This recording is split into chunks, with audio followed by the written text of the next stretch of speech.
بەڕێزان دووبارە سڵاو. کاکە حەما بڕیارە لە 20 ئەیلولی ئەم ساڵە هەڵبژاردننی پەرلەمانی کوردستان و سەرۆکایەتی هەرێم و ئەنجومەنی پارێزگاکانیش پێکەوە بەڕێوە بچێ. ئەوی لێ سایی بینین هەفتەی ڕابردوو بە هۆکارێکی تەکنیکی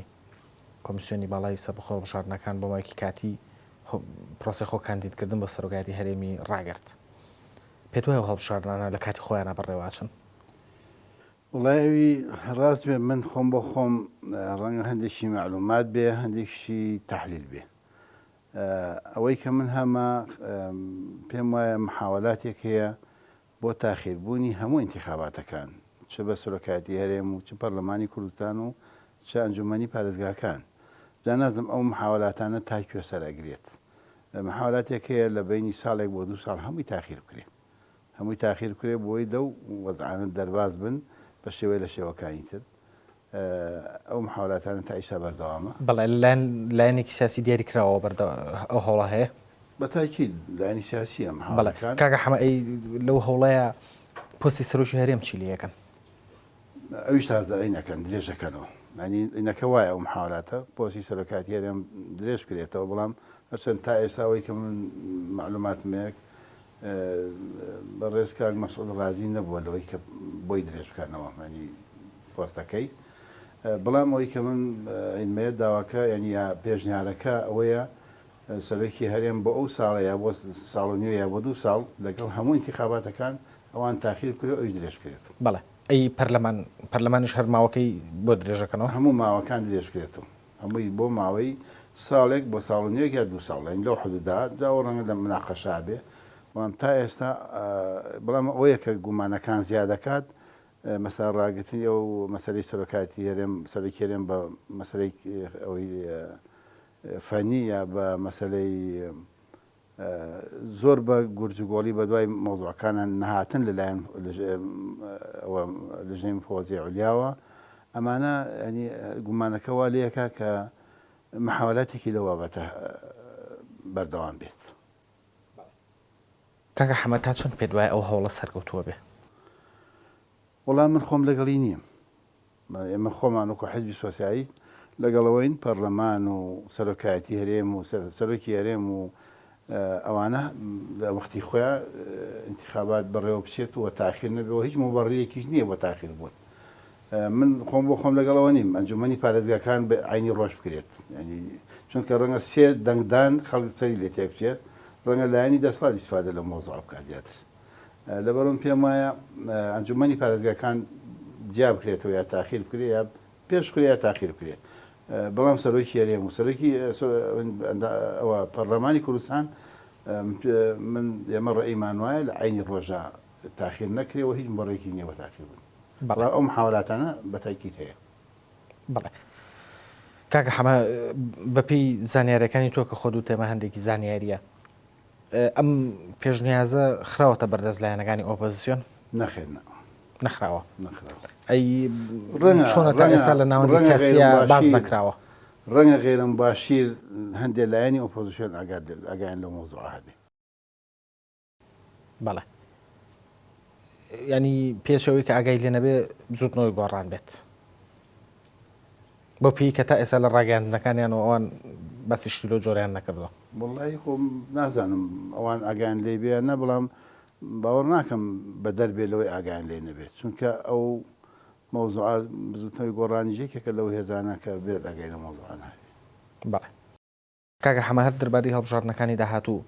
لە هەڵبژاردننی ڕابردووە حیزبی سۆسیالیستی دیموکراتی کوردستان لەگە 3 حیزبی ترە بەرەیەکیان پێکهێنا لەم هەڵبژاردنە ئێوە چۆن بەشداریەکەن؟ ئێمە لەو هەڵبژاردنە لە ڕاستی تا ئێستا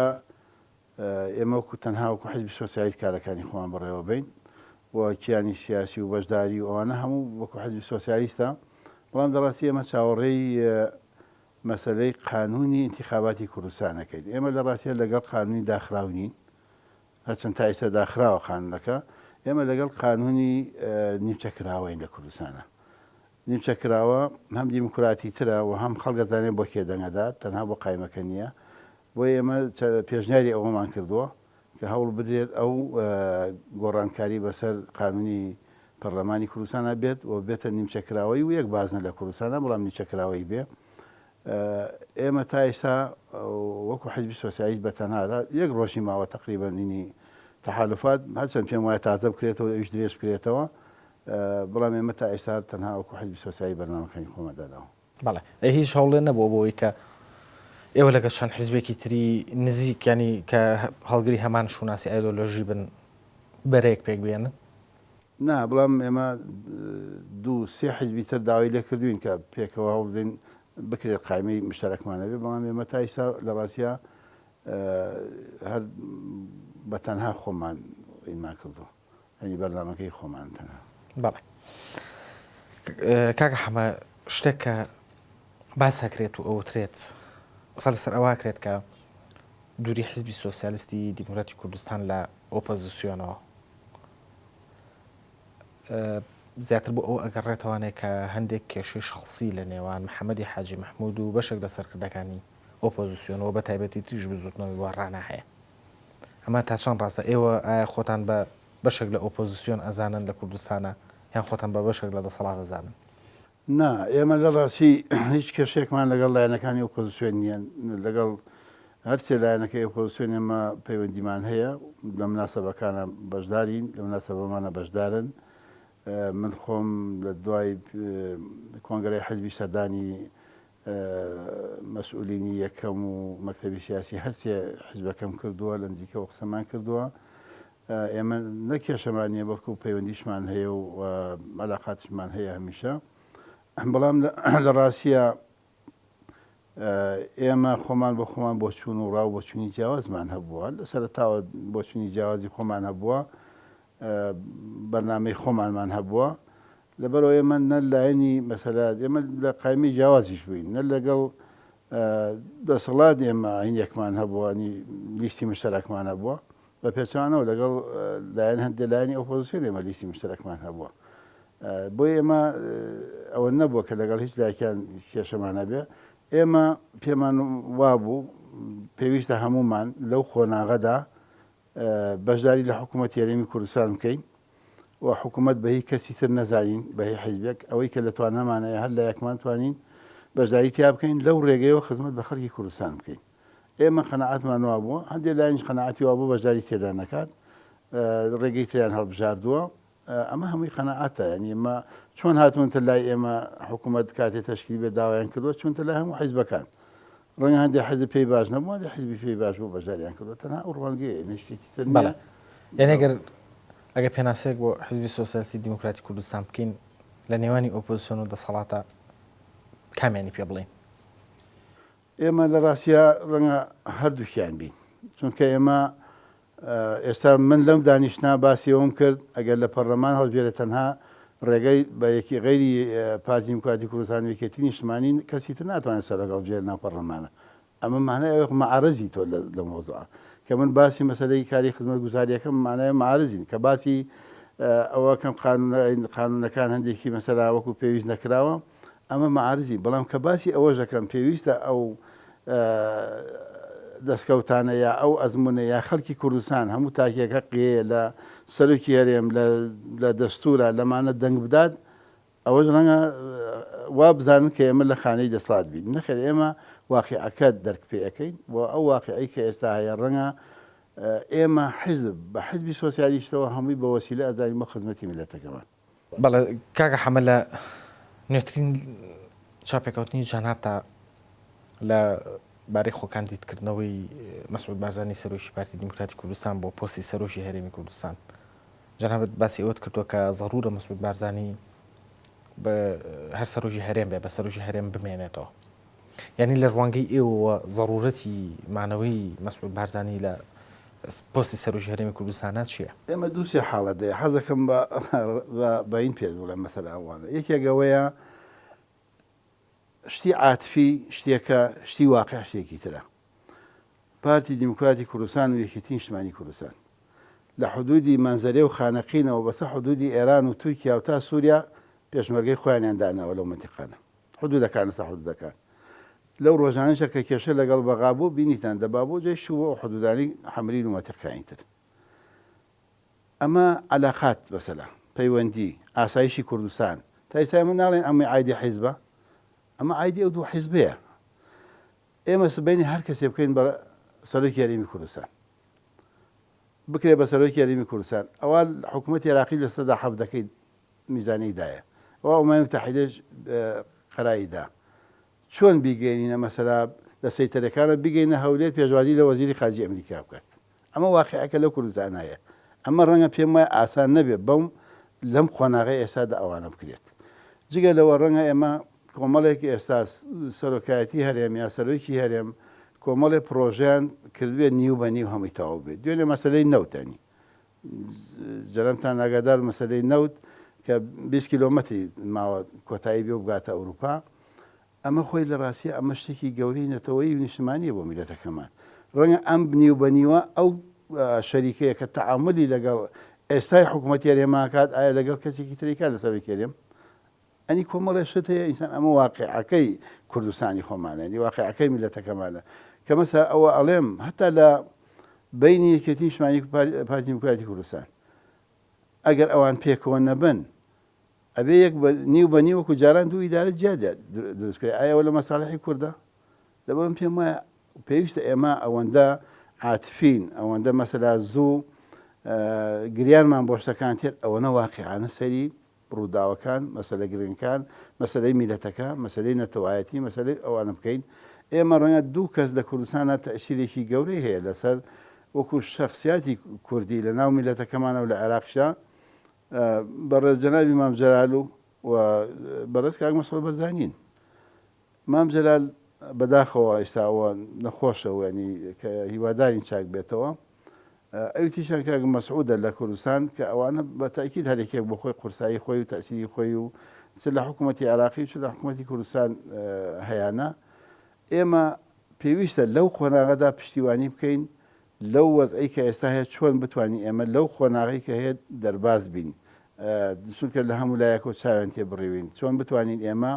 لە باتیەوەی بیر لەوەکەینەوە دەستور کام مادەیە بگۆڕێ و کامەی نەگۆڕێ و کامەی فڵام کرێ بیر لەوە بکەینەوە ئێمە لە باتی ئێستا داوای فیدراالیەکەین داوای کۆنفیدرالی بکەین بۆ میلەتەکەمان بچینە قۆناغەیەکی درەوە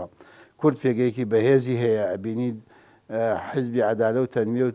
حکوومەتی تورکیا بەو هەموو قوتەیە ڕوا لە ژێرزەمینە لەگەڵ بەڕێز ئۆجەلان مفوازا دەکات ئیدارەی کوردی لە سووریا 2 ساڵە لە دەستی خۆیەتی حکوومەتی عێراقی پاشەکشە ئەکات لەو منتیقەیە ئەمانە هەمووی علاقەی بە پێگەی کوردەوەیە جا ئێمە گەر بکەین نەگیانی خۆمان ئەوەمان هەموو لە دەست پێ بەشگەری خۆمانە بنین بۆ زۆرشت تا ئەو قۆناغانە تێ بەڵێ کاکە حەمە پێدوانیە کە ئەو پێگە بەهێزی کورد کە جەنابە باسی ئەەکەی بە دیموکراتیەتی ناوخۆیی پتەوتر ئەبێت و باشترە پارێزرێ بە تاکید ئێمە چەندێک یەک هەڵوێست بین چەندێک دیموکراتی هەبێ چەندێ یەکمان قوبوڵ بێ چەندی عدالی کۆمەڵایەتی عدالی شیماعی هەبێ ئەمانە هەمووی یارمەتی دەرە خۆ مەسەلا من ناڵێم مەسەلا دەسەڵات هەموو شتەکانی باشە نەخێر کەم و کوڕی هەیە مەشاکیلی هەیە وەکو پێویست نییە عدالە ئیجتیماعی پەیڕەو ناکرێت لە کوردستانە ئەمانە هەمووی هەیە بەڵام ئەگەر سەیری لاکەی تری بکەیت پێویستە ئێمە پێکەوە بگونجین لە وڵاتە پێکەوە کار کاکە حەمە بەس لە مەسەلەی ڕاکێشانی بۆرینەوت کرد بۆ تورکیا کە 20 کیلۆمەتری ماوە قەناعەتە وانە کە ئەوەی لە بەرەی بەرامبەریشەوە لەلایەن ئۆپۆزیسیۆنیشەوە ئەوترێت کە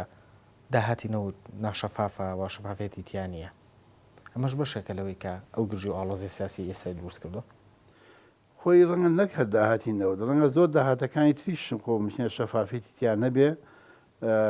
وەکو پێویست نەبێت بەڵام ئێمە جارە بە قۆناغەکە بڕین ئێمە ئەوە مهمە نەوتەکە ئێستا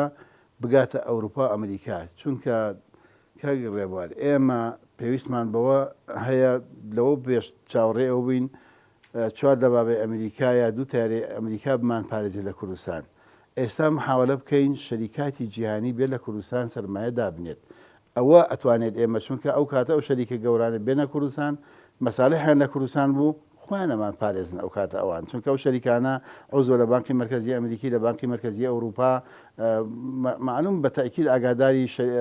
لە 5 وڵاتەکەی ئەمەی متحیدە علاقایان پیانۆ هەیە ئەوانە ئەتوانن ئێمە پارێزن بۆی ئەمە بێ ئیستراتیجێتی خۆمان لە ڕووی علاقاتەوە لە ڕووی سیاسیوە لە ڕووی اقتصادیوە هەموو ئەوانە گۆڕانکاری بەسەرا بێت بەڵێ تەنانەت لە ڕووی شەفافێتی ناوخۆیشەوە بە تاکی شەفافێتی ناوخۆیی زەروریە مەسا من مەسا خۆم بۆ خۆم لەگەڵەوە مەسەلا پێویستە شەفافێت لە کوردستان هەموو شتەکان بچێتە بەردەمی پەرلەمان، هەموو شتەکان بە خەڵک بوترێت، هەموو پێش ئەوەی مەسەلا هەتا کۆبوونەیەگە کرێت کۆبوونێک لە کوردستانەکە لە بەینی حیزبەکانە پێش ڕۆژێ با بەرنامەی کۆبوونەکە لەسەر ئەم سێ خاڵە قسەکەین بینێنەوە حیزبەکان بۆ ئەو حیزبە بزانێت لەسەر چی ئەڕوا بۆ کۆبوونێ نەک تا ئەڕوا دانیشێت و لە چاوەڕێک کازدان باسی مۆزوعەکە هەموو لەسەر ناوەڕۆکی کۆبوونەکانە تا ئەگاتە هەموو شتەکە وردەکاریەکانی کوردستان پێویستی بە شەفافێتەیە ئێمە نابێت خۆمان بترسین لە وڵاتی خۆمان لە میلەتی خۆمان هەموو شت بە میلەتی خۆمان بڵین و ئەو داهاتش کە هەیە بێنی بۆ میلەتەکەی خۆمانی سەرف بکەین. بەڵێ کاکە حەما دیمەنێک کە لە سەروبەندی گرژی و ئاڵۆزیەکانی نێوان هەرێمی کوردستان و حکوومەتی ئیتیحادیە لەسەر دروستبوونی فەرماندەی ئۆپراسیۆنەکانی دجلە دروست بوو دیمەنێک زۆر بۆ جێی پرسیار ئەویش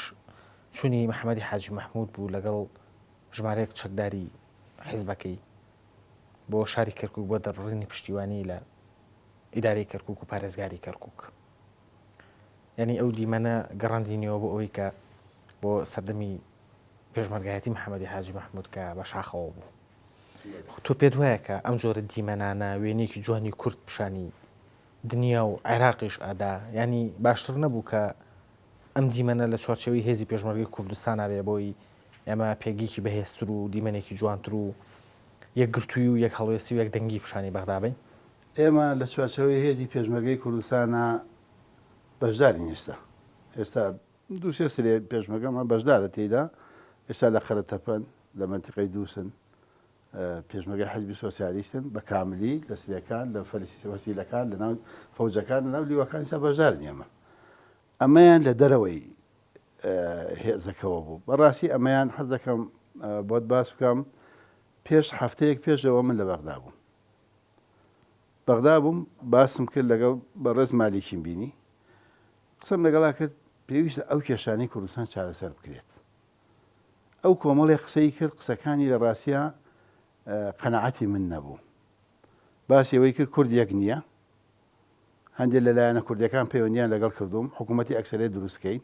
فڵان دروستکەین من خۆم بە خۆم لە کۆنەوە لە پێش مەسەلا عێراق ڕووخانی عێراق و ئەوانەشەوە لەگەڵ مالیکی ئێمە علاقەتمان هەبوو دۆست و نزیکی یەک بووین و لە شاخ و ئەوان لە منتیقەیە بوون و ئەوانە علاقەتمان هەبوو پێم وتم باوەڕ ناکەم تۆ بەر لەسەر دیوارێدا منێ لە ژێرەکەی وشکە کەڵک بێ چونکە کێشەکان بوو بە کێشەی کورد و شیعە هەمووی کوردەوەیش هەمووی شیعەیە بوو بە کورد و عەرەب هەمووی کوردەوەیش عەرەبە هیچ حیزبێ وتم بە تەنها جورئەت ناکات لەگەڵ تۆ بێت لە کوردستان جیا بێتەوە ئەو زۆر پێی لەسەر ئەوە داگرت لەسەر ناوی حیزبی ئێنا فڵان حیزب لەگەڵ منن هاتمەوە بۆی پێی بسەلێنم کە من لەوانەوە زۆر نزیکم دۆستیانم خۆمەچم بۆ جەبهەکە بۆی پێیان سەلێنم هەر عینی شەویش ئەگەر ئاگار لێبێ ڕادیۆی ئەوە تەلەڤیزیۆنی عێراقی وتی وا هێزی پێشمەرگە بە ئاشکرا هاتە کەرکووک و دووس خرمات و بۆ یەکەم جار بوو ڕادیۆی تەلەڤیزیۆنی عێراقی باسی ئەوە بکە و ڕۆژی دووهەمیش کۆبوونەمان لەگەڵ سەرۆکی هەرێم و هەموو حیزبەکان هەبوو بزوتنەوەی گۆڕان لە من گەرمتر بوو لە ئینەکە بزوتنەوەی گۆڕان داوایان کرد ئەبێت بەپەلە ئێمە هەموو ئەندامانی پەرلەمان و حکوومەت لە بەغداش بکشێنەوە و ئەبێ پێشمەرگەی بەزۆر بەرین بچین ناو کەرکووکەوە واتە ئەو ڕەنگە هەندێکینی کردبێ لەسەر ئەو لایەنانە ڕێیەکانیان وا بوو لەسەریان دوایی پێمان سەلمانن کە ڕێیەکەی ئەوانیە کورد هەمووی لە یەک بەرەیە کە بگاتە قایمی کە بگاتە کورد و عەرەب یا کورد و شیعە هەمووی کوردە بەڵێ باشە بەڵام ئەکرا ئەمە محەممەدی حاجی مەحموود و کەسایەتێک و سکرتێری حیزبێکی کوردستانی و وەکو پێشمەرگێکی دێرین پشوایانەک بە کۆمەڵک چەکدار و بە چەکێکی تایبەتی خۆشەوە کە قەماسێکی لە شانە بوو لە ڕاستی من نەگوەکو سکرتێر یا وەکو مەسئول من وەکو پێشمەرگێک لە وڵاتم هەر سەعاتێک تا من ماوم میلەتەکەم پێویستی بێت بە خۆم و چاکەکەمەوە لەو حدودەم بۆ پاراستنی کوردستان بەڵێ کاکە حەماگەر باز لە قەیرانی نێوان هەرێمی کوردستان و حکوومەتی ئیتیحادی بکەین قەناعەتت دوایە کە بەشێکی زۆری ئەو قەیرانانی نێوان هەردوو لە سەردانی مالیکی بۆ هەولێر چارەسەر بوو نەخێ چارەسەر نابێت چونکە قەیران یا ئەو ئێمە تاوان کێشەمانیە کورد قەزەیەکی هەیە لە عێراقا بەڵام ئەوان کێشەیان لەگەڵ ئێمە هەیە ئێمە قەزیەمان هەیە ئەوان کێشەیان هەیە لەگەڵ ئێمە کێشەکەیان ئەوەیە کە ئێمە بەشێ لە خۆیان نەزانن کە کە ئێمە هەموو شتەکانمان جیاوازە خاکمان ڕەگەزمان قسەمان جلمان بەرگمان ڕەنگە حیوانات و دار و دەرەختەکەشمان لێک جیاواز بێ ئەوانیش بە بەشێک لە خۆیان و دانەبڕان لە خۆیانمان نەزان هەتا وەختی وایە بیرێ نەوت لێ درێ ئەوان بە ئەوازان وارسمانن ئەوان دێن باسیەکەن لێ بیر لێ نەدەن یا لێ فڵاشت مەکەن یا ئەوانە لەبەرەوە دەسوورێکیشمانەیە دەسوورەکەمە مەتاتیە و کولاسی هەر کەس بۆ خۆی ڕایکێشیە ئێمە تموحمان هەیە لەوان لە بەغدا شەریک بین کوردستانمان لە دەست بێت ئەو نەوتە ژەڕاتە ناو کەشتێکە لە بەسرە دەسەدا حەودەی بێ بۆ ئێمە ئەویش تموح هەیە لە کوردستان بەشێکی خۆیەتی هەموو ئەبێت لە دەستی خۆیەتی حدود لە دەستی خۆی بێت لە بەشێ دە هەموو داهاتی کوردستان لە سەدا هەشتا و سێی بڕاتە بانکی مرکزی عراقی ئەم مەوزوعات ناتوانین چارەسەری بکەیت لەسەر نەوت ڕێگەکەوی لەسەر پێشمەرگە تێگەچی لەسەر پێشمەرگە لەسەر پارە لەسەر پارە لەسەر دەسەڵات لەسەر دەسەڵات لەسەر دەسەڵاتی سیاسی لە عێراقا لەسەر دەسەڵاتی سیاسی ڕێگەکەوی لەسەر حدود لەسەر ئاو لەسەر ئەمانە ناتوانین بگەیتە نەتیجە بۆیە باشترین چارەسەر بۆ ئەو مۆزوعە کورد دەبێ بیر لە هەموو کورد عێراق هەمویان جا لە ڕێ ئاشتیوە بێ بە هەر شێوەیەک بێ بیر لەوە بکەنەوە سیغەیەکی تر دابنێن چونکە 80 ساڵ سونە لەسەر حکم بوو جگە لە کوشتن و بڕی نەتیجەیەکی نەبوو ئەوە 10 ساڵیشە شیعە لەسەر حکمە هیچ نەتیجەیەکی نەبووە نەیتوانێت ئەمن و ئاسایی لە عێراق جێبەجێ بکات لەبەر ئەم هۆیانە پێویستە کورد عێراقیەکان هەمویان بیر لە سیغەیەکی تر بکەنەوە کە ئەویش من قەناعەتم وایە بۆم خۆناغا کۆنفیدرالی ئەتوانێت چارەسەری کێشەکانیان بکات و هەر کەسی لەو سیغەیەکی وا بێ ئەوان پێویستیان بە ئاو بوو ئێمە بیان دەینێ لای پێویستی بە نەود و بیدرێتێ لای پێویستی بە بەحر و بیدرێتێ بەم ئەخرێتی ئێستا و بەم مەزای ئێستاوە نەکورد و نەشیع و نسنە نەتوان پێگۆبژی بەڵێ تا چەند سەردانەکەی مالیکی پەیوەندی هەیە بۆ قەیرانە سیاسیەکە ئێستا لە ناوخۆی هەرێمی کوردستان ئەمانە هەموو شتی کاتیە مسەکنە ینی بۆ لەسەر مەسەلا ڕەنگە ئەو مالیکی ئەو جارە ڕەنگە دەنگەکانی هەندێک کورتی کردووە لە عێراق لەسەر محافەزات و دوو نەیاری خۆی هەم سەید حەکیم و هەم سەید موقتەدا لە 10 شار 7 شاریان بردووەتەوە ئێستا حکوومەتی مەحەلیان دروست کردووە ئیتفاقیان کردووە خۆیان ئامادەکەن بۆ انتخاباتی 2014 بی بەنەوە حکوومەت ئەوان تەشکیلی بکەن ئەمە لەم حاڵەتەدا مالیکی ناچارە ڕوو لە کوردستان بکات ئەمە یەکێکانە لەوانە بەڵام ڕوو لە کوردستانەکە لە هەموو حاڵەتەکانە بۆ کورد باش بوو بە سەرکەوتوو بوو بۆ کورد چونکە ڕەنگە هەموو ئەوە ئیعلامی عالەمیش باسی ئەو مۆزوعی کردووە بەڵام ئەویش ڕەنگە مەسەرەکە هاتە هەولێر هەندێک قسەی کرد سونەکان ڕوبەڕووی بوونەوە سونەکان وتیانەوە مالیکی ڕۆیش تەسلیمی کورد بوو پێشمەرگە هێنا بۆ مەتیقەکە فڵانی کرد ئەوی مەسەلاڵێ من وەکو چۆنە ڕۆم بۆ بەغداین بەسرە بۆ مووسڵاتم بۆ هەولێر و ئەمانە ئەمە خۆی ململانی ئینتیخاباتەکان هەمووی پەیوەندی بۆوانە وایە بەڵام مەسلەی چارەسەری کێشە بنەڕەتیەکان نەخێت بەم جارەش و بە دەجاریتی بێتە هەولێر و هەولێری پێ بۆ بەغدا چارەسەر نابێت بە ئەوەی نەبێت تەنها ئەبێ پێویستە بیر لەوە بکەینەوە ئەم سێغەیە بگۆڕین بە شتێکی تر بەڵێ باشە ئەوەی کە تۆ باسی کرد سەردانەکەی مالیکی کە بەشێکی پەیوەندی هەبوو بێ بۆ قەیرانە ناوخۆی لە عێراق هەیە کە مالیکی بەدەستەوە ئەناڵێنێ چ ئەو خۆپیشاندانی سونەکان و چ